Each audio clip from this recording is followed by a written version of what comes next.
د لوګر ولایت هټیوال او اوسیدونکي د مالیې د معافیت او کمولو په تړاو د علي قدر امیر المؤمنین حفظه الله د حکم هرکلی کوي او دا حکم د سوداګرۍ برخه کې ګټور ګڼي. هټیوال وایي د مالیې په معافیت او کمولو سره به ګټه ډیره او نرخونه ارزانه شي او هیوادوال به وکولی شي چې په لږو پیسو ډیر څه وپیري. دا خو ډیر یو نیک اقدام دی، یو نیک خبر دی، یو نیک خبر دی چې موږ واورېد او موږ یې اورو. موږ تر اوسه پورې نه منل، خو دغسې اوازې وي اوس تاسو له خولې نه چې موږ واورېدل دا بیخي موږ یقین پرې وکړو.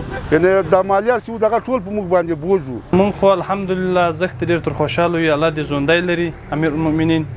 نو مالیه ټیټه کړله موږ ته د دوکاندارانو ته، او هغو دوکاندارانو چې کمې دوکانداري د وړکي دوکانونو دي هغو خو یې صفر کړلې.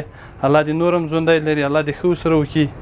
بس موږ تر خوشحاله یو چې مالیه یې صفر کړې او کم یې کړې. پخوا ډېرې وې، جمهوریت کې هم ډېرې وې او اوس خو ښې شوې، ټیټې شولې. از این اقدامی که امارت اسلامی برای مردم و دکانداران محترم این سهولت چیز فراهم کرده که مالیه را معاف کرده و مالیه را به مالیه تخفیف داده، ما دکاندارا بسیار خوشحال هستیم از این اقدام امارت اسلامی و ان شاء الله امارت اسلامی دیگه هم توجه کنه به مردم. ورته وخت کې د لوګر ولایت اوسیدونکي هم د مالیې د کمښت او معافیت په تړاو د علي قدر امیر المؤمنین حفظه الله د حکم هرکلی کوي او وایي چې دا ډول حکمونه د ملت پر وړاندې د دولت په رښتینې مسؤلیت پذیري دلالت کوي. ډیر زیات ترې خوشحاله یو امیر المؤمنین چې په دغه کې کمښت راغی او ځینې مالیات معاف شولو.